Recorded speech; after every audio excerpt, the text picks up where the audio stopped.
in a gangway. The third objective was to put in an ADA compliant restroom over in the parking lot and expand the parking lot. There was never any, I don't believe there's any talk at all in the IDD about purchasing more property for more parking. It was just to expand what we already have.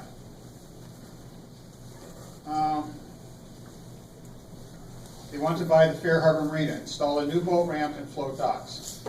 Part of that's true. We would, it's in the comp scheme. It's just a plan. The plan has not been researched out. We've actually received a price quote to do the boat ramp. It was the same construction company that put in Latimer's Landing down at Treasure Island, Arstine Island, I'm sorry. And it came in at an exorbitant price of $1 million. We've had other conversations with other contractors, and it's nowhere near that. So we have researched it. We've done work on it already. No cost specs. We don't have any cost specs because we don't have the plans yet. We haven't got the approval yet. So what's the point of spending money on something you don't have approved yet that you can't spend money on anyway?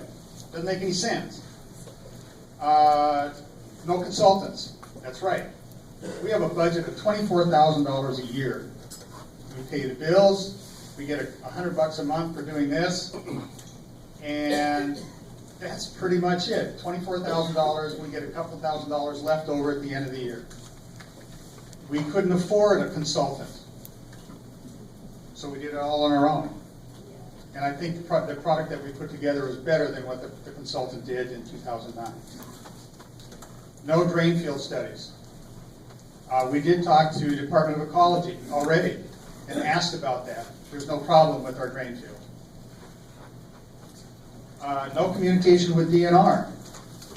We've actually met with DNR more than once and talked to them about tidelands.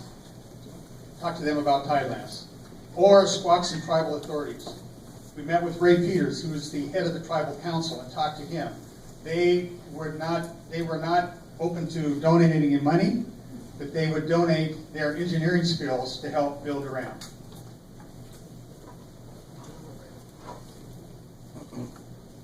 That's it. That's exactly what this. I hope that you'll think about this a little bit and heed what I said about every single sentence in here. I'm standing before you making my pitch. I have no idea who put this together. As far as I'm concerned, it's anonymous. I'll tell you who did it, I did it. So it ain't anonymous anymore. Okay. And most of that information was based on the information you gave us 2 weeks ago, and that was that you were studying a plan to charge us 45 cents for a 6-year term of the tax increase.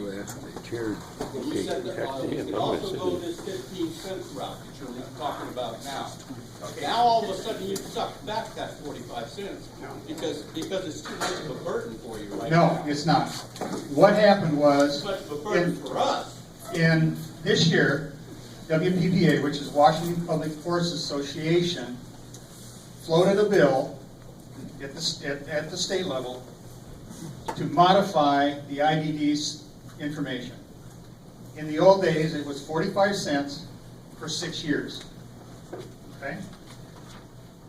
The bill was proposed 15 cents over 20 years. It passed unanimously.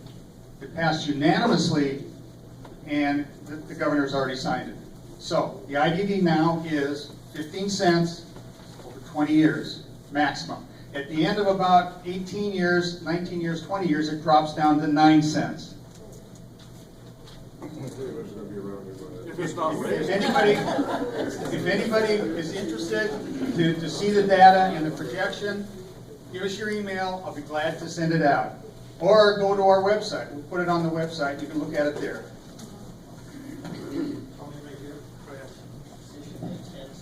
My name is Porter Howard, and I would like to ask you, when do you plan to have a public notice of an intent to do capital spending or tax increase? haven't finished the studies yet. We have not finished the studies yet on even whether or not we can go ahead with any of the projects. Number one project is the boat ramp. We still need to get projections from contractors to find out how much it's going to cost. And that's in process as we speak.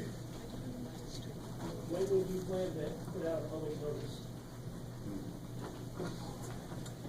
Later this fall. By law, we do not need to have another public hearing, but we will advertise it like crazy, and you're all welcome to come to a board meeting. We have one more question right over here. Would you stand, state your name? Ken Dunlap. I have two questions, if I'm permitted to ask both.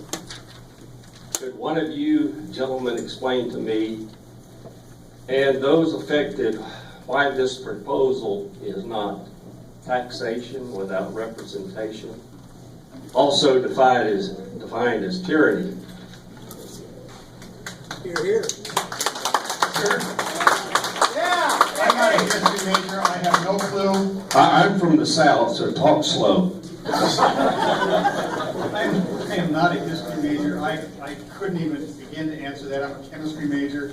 You know, I knocked around in labs. That's about all I ever did. But I can't answer that. I don't know.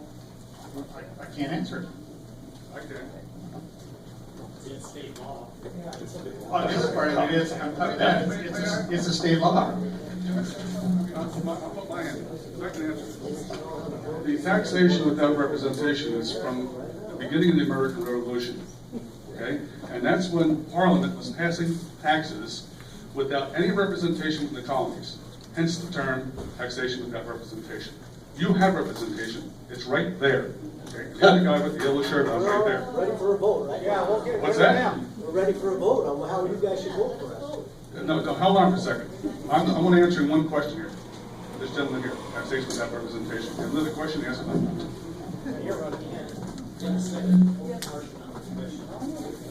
There was a second part to that question? Why should those of us who do not use the marina be heavily taxed for something we have no invested interest in using? Good question. Let me give you an example. A couple of years ago, Mason Benson Lake got a new boat ramp, parking area, park. You know who paid for it? Mason Benson did. The county paid for it. They paid for part of it. They didn't pay for all of it. We are the county. Oh, RCO paid for half. RCO paid for half, and the county paid for the other half. 25-75.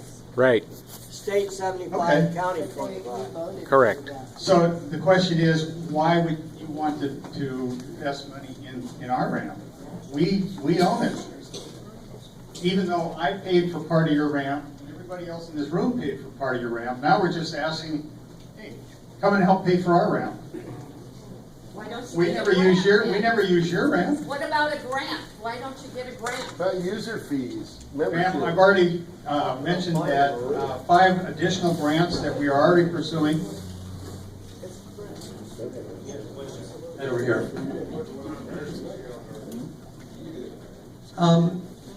We do have representation on this. It just feels like we don't have representation. So I understand your point, but the feeling of most of the people here is no matter what they say, nothing's going to happen.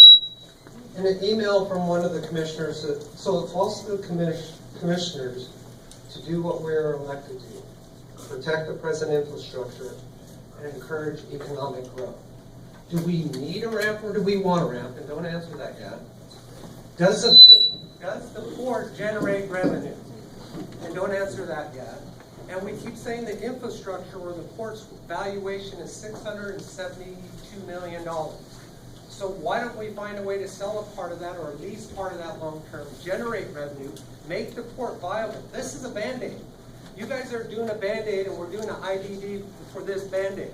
What's the next IDD we're going to put a Band-Aid on? You have a series of projects. So my point is, as a commissioner, why don't we look outside the box And maybe some of the valuation we have in the property, we should bring in a resort or something, if it's doable.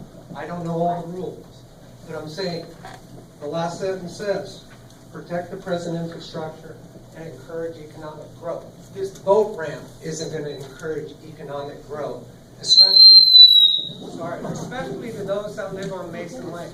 Yeah.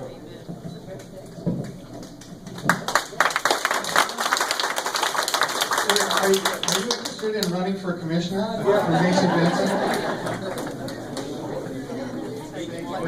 Thank you for your question.